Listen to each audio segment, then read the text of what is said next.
Hello everyone, I am Vijay Bhaskar Reddy, Assistant Professor, Department of ECE, KGTT College of Engineering and Technology. And today I am going to discuss about Microprocessor 8086 as a part of Microprocessor Microcontroller subject in third year first semester of ECE department. And the first unit I am going to discuss about architecture of 8086 microprocessor. And before going to discuss, let us discuss the basic features of 8086 microprocessor.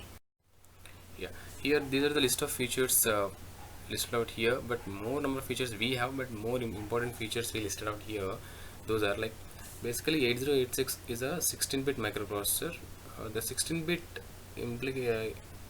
like it shows like the size of ALU or major register sizes is 16-bit size, and all the computations, example like arithmetical logic operations or any sort of operations carried out by 8086 microprocessor is 16-bit size. The maximum 16-bit size operations it can carry out. That's what 8086 is called as a 16-bit microprocessor. And 8086 microprocessor also have 20 address lines, we call as 20-bit address bus, and 16 data lines. As it is having 20 address lines, 2 power 20, it gives total 1 MB of memory, means it can access a maximum of 1 MB of memory externally. As it is a microprocessor does not have any internal memory, so that we have to connect or interface an external memory of the size maximum up to 1 MB only. And it can also support 64K input output ports. As we have seen, it is having 16 address lines, so it can support with the help of 16 address lines, it's 16 data lines, it can support 64K input output ports. And it provides 14 number of 16-bit registers. Those are divided into different categories: general purpose registers, index and pointer registers, segment registers. But the size of registers are 16-bit size. The total count of registers available in 8086 microprocessor is 14 registers. And one of the most advantage of 8086 microprocessor is it is having multiplexed address and data bus. That is 16-bit size multiplexed address and data bus it is having. As it is a 40-pin chip, out of 40 pins there are 16 pins are multiplexed. They work for address operation as well as data operation. Okay, for differentiating this address and data operation, we are having an extra feature in 8086 is ALE, that is address latch enable. That particular logic function will show whether the bus is working as address bus or data bus. And then the remaining 4 bits A16 to A19, that is higher order address bus, together called total 20-bit address bus we have. And basically 8086 work with the duty cycle of 33% from the clock signal generated by the external clock. And 8086 microprocessor can work in minimum mode and maximum mode operations. Basically minimum mode in the sense single processor based system applications, where the single processor 8086 itself is working for an application, whereas in maximum mode means there are more than one microprocessor used in a single system, and then these 8086 microprocessor along with some other microprocessor, they communicate each other and work together as a single system. In the sense, clearly we can make differentiate between minimum and maximum mode is nothing but minimum mode is one processor based system where only one processor is used in that particular system and it can take care about the respective works. But whereas maximum mode includes multiple or couple of microprocessors, and then these couple of microprocessors communicate each other and distribute work among themselves and work for a complete system. Okay, and yes, we have a 6-byte instruction queue which can store a maximum of 6 bytes of instruction data. It may be a size is 6 bytes, but it can store at least one instruction of 6 byte size or 6 instructions of 1 byte size. And the important feature of instruction queue is to speed up. It can speed up the operation of the system, where it get ready with the next instruction to execute by the system. Likewise, it improves the speed of operation of the system. And the lowest feature of microprocessor is it just requires only 5 volts DC power supply. So microprocessor will require only less amount of power supply, that too plus 5 volts DC power supply. Okay, yeah, we have seen various features of 8086 microprocessor. Now let's move on to the architecture of 8086 microprocessor we'll discuss in detail. Yeah, this is a block diagram. It shows the architecture of 8086 microprocessor. If you observe clearly, there is a dotted line showing the complete surrounding by the circuit. At the same time, there is a dotted line in between that circuit through it. Why we are making two different parts? If you observe clearly, the first part,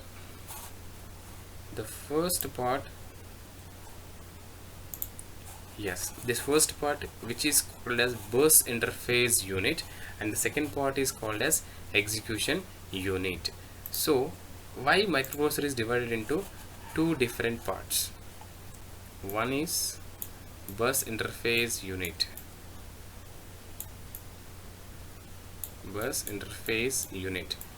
Yes, as name itself suggests that the work completely taken care by this particular part of 8086 microprocessor is communication or data transfer through various buses, like you can say C bus, and there is a B bus, and they are carrying out the data transfer from various locations from memory to this segment registers and queue.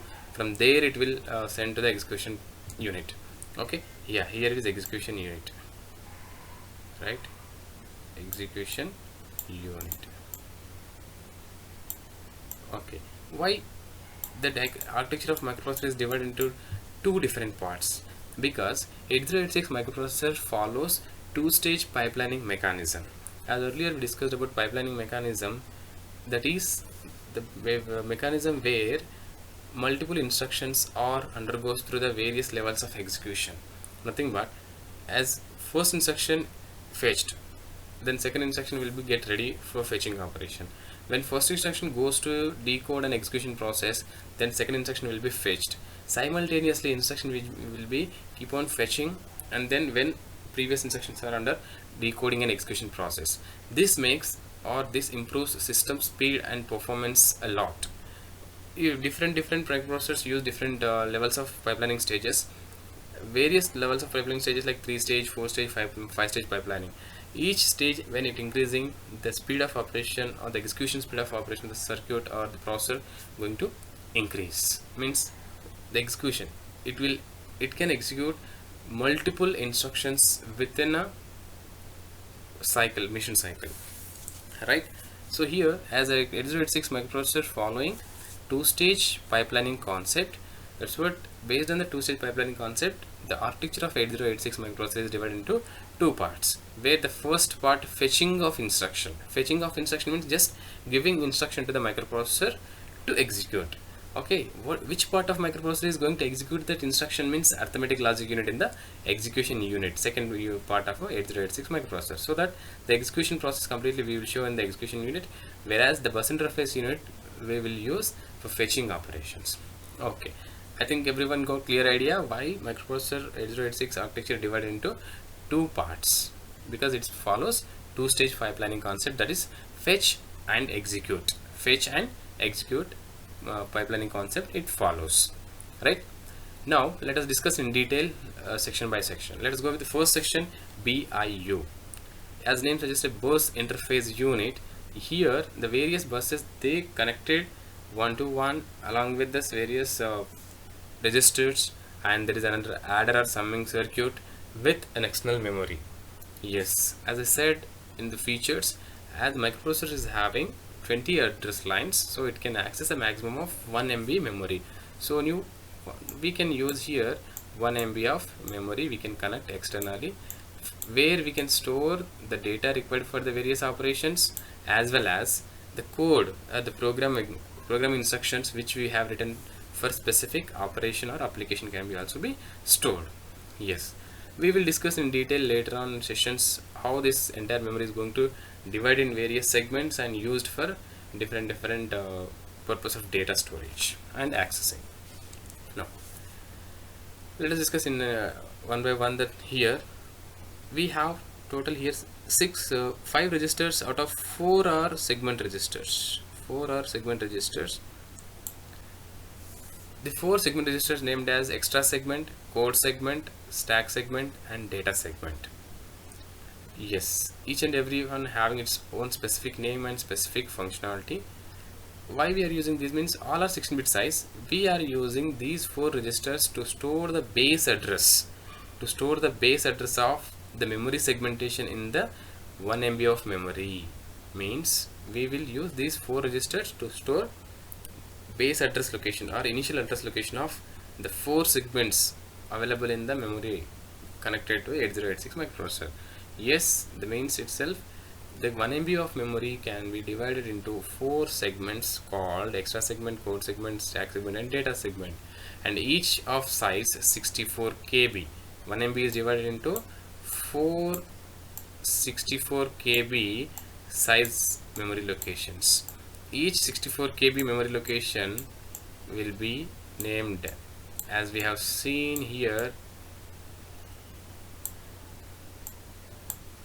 Each one is extra segment, code segment, stack segment and data segment likewise. Okay, so these 4 registers will store initial address location of each and every part of this 1 MB memory, 4 parts. Now, what is the purpose of this summing amplifier or summer circuit in this BIU, bus interface section?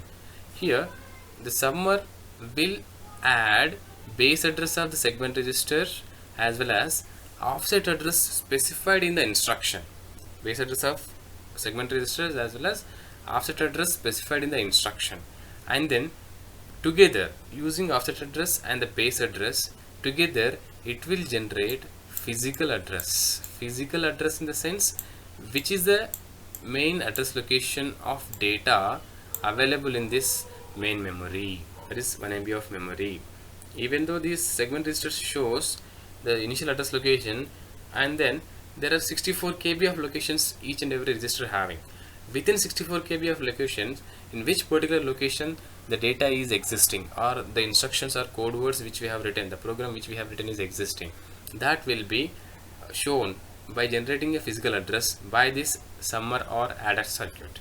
Okay, it will add both basic base address and offset address. Yeah, for that we have a specific operation where base address multiplied with the 10 and added offset address will give a 20-bit physical address location. From that physical address location, when it is specified by the adder circuit, the instructions or code words or the data which is required for that particular operation will be fetched into bus interface unit through Q. Likewise, it will fetch once physical address is generated with the help of segment registers address location and offset address added to this together. Then once physical address is located by adder, then the particular data or the code words or instruction available in that particular address location generated by the adder or summer, that will be fetched from memory to Q, instruction queue of a microprocessor 8086. Then instruction queue will store those instructions or code words in the order like first come first serve base. As we discussed about instruction queue, it is a 6-byte instruction queue. It can store a maximum of 6 bytes of data. It depends upon different instruction size. It can store maximum of 6 instructions each 1 byte or one instruction of maximum size 6 bytes. Yeah. Now here we can see one more register, 16-bit register is IP, instruction pointer. This register will used to show the next instruction to be executed.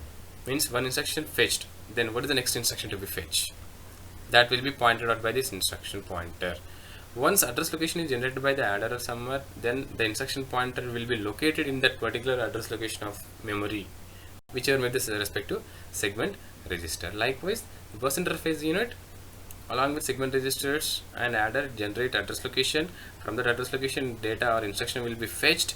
That fetched instruction will go to that queue and form in order, and it will undergo for decoding and execution process in the next level. Okay, this is clear about the bus interface unit of 8086 microprocessor.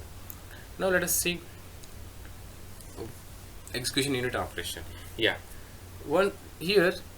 once instruction fetched into queue, queue will send one by one orderly instruction to the execution unit through control system where decoding process takes place if required. The instructions are directly written like instructions of internal registers used. Then in order to decode directly, the decoding process will take place here and then will be executed. The special instruction, which is input output operations or external instruction operations, must be decoded under control system. Yeah, after decoding, the instruction will be fetched into ALU. Once instruction fetched into ALU, then the respective operation, whatever the operation, like if you want to perform add addition operation, then add is the instruction. When this add is decoded, the respective opcode, basically decoding means converting into machine level operations. When instruction will write in letters, which is English alphabets, but machine does not understand this, no? So when it decoded into assembly language, programming is decoded into machine level language, that generates that binary or hexadecimal formats, that is machine codes. It will convert into machine codes. Those machine codes, once understood by that ALU starts execution of that particular operation. Yes, ALU want to execute that operation add, but it needs two operands. The two operands already we defined in the instruction. Based on that, the data will be accessed maybe from the registers, or sometimes it is directly from the immediate data, because different addressing modes we will use to define the operands and data. So if you use a register addressing modes, then data available from the registers, general purpose registers, here directly accessed by ALU, and then it can execute, means perform the specific operation, right? ALU will perform various operations which we write in the code words or instructions. But while ALU is executing instruction, once execution of instruction is done, for every instruction execution there are operands or flag register going to update. After completion of every instruction operation, the flags or operand register are going to update. Yeah, what is flag register? It is basically a status register. It will show various arithmetical or logical operation status of the 8086 microprocessor. We will discuss flag registers in the next session separately, where we will discuss a register organization topic. Now let us go with this another part of architecture of 8086, that is 8 registers out of 4 are general purpose registers. These 4 are called general purpose registers, and next 4, these are pointer and index registers. Pointer and index register. As name suggested, these 4 are general purpose registers. Basically, AH and AL, these two together called as a single register called AX. Nothing but 16-bit register, AX. Similarly, BX, CX, DX. 4 16-bit registers divided into 8-bit registers of 8. AL is 8-bit register of lower byte of 8-bit register of AX, and AH is the higher byte of 8-bit register of AX. Likewise, the 16-bit registers are divided into 4 8-bit registers.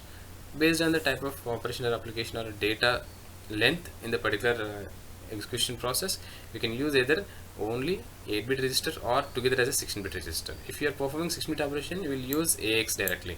If you are using 8-bit operations, you are performing, so you can use either AL or AH alone itself to store the data for operands like input data, as well as the resultant data also you can store in the temporary registers or general purpose registers. And this pointer and index register basically helps in addressing modes to store or generate the offset address. By generating offset address, you can get the physical address location of a data or instruction available, right? So here we have 4 registers are indexed and point registers. Stack pointer, base pointer, these two registers will work along with the stack operation, where push and pop operations will be executed. And the source index, destination index, most of the cases we will use these two registers as the input and output registers for the case of string operation, where group of data can be stored and retrieved back, like this. So this is the basic operation of execution unit, where basic general purpose data will be stored in all the 4 general purpose registers, and pointer and index register will be helpful for different specific operations like stack operations or string operations, and to generate offset address to get the data from the main memory. And arithmetic logic unit will perform various arithmetical or logical operations which we have written in the instructions or program. And then for every instruction execution, the flag register will be updated and gives the status of the result. And after performing that operation, the resultant data will be stored back onto the same general purpose register, which is used as a destination register. Let us see one example here. Let us perform addition operation between two instructions, like two operands, add AL comma BL. I'm performing 8-bit addition operation between two registered data content, because already we have some data content in AL, some data content in BL. Now I want to perform addition operation between AL and BL. Now generally AL and BL, these two 8-bit registers content will be taken by arithmetic logic unit. It will add, means perform addition operation. Once addition operation is done, then the resultant data will be back, like through this bus connection, through A bus. Again the resultant data of addition operation will be updated into AL register. So AL register will be updated with new incoming results, right? Once it is done addition operation, then the respective flag, if possible, the respective flag will be updated or modified. Okay, this is complete operation or block diagram of 8086 microprocessor, and how it can fetch the instruction using different modes of data address generations, and then queue operation, and then how it is going to execute the instruction. We learned complete execution process of a 8086 microprocessor. Thank you.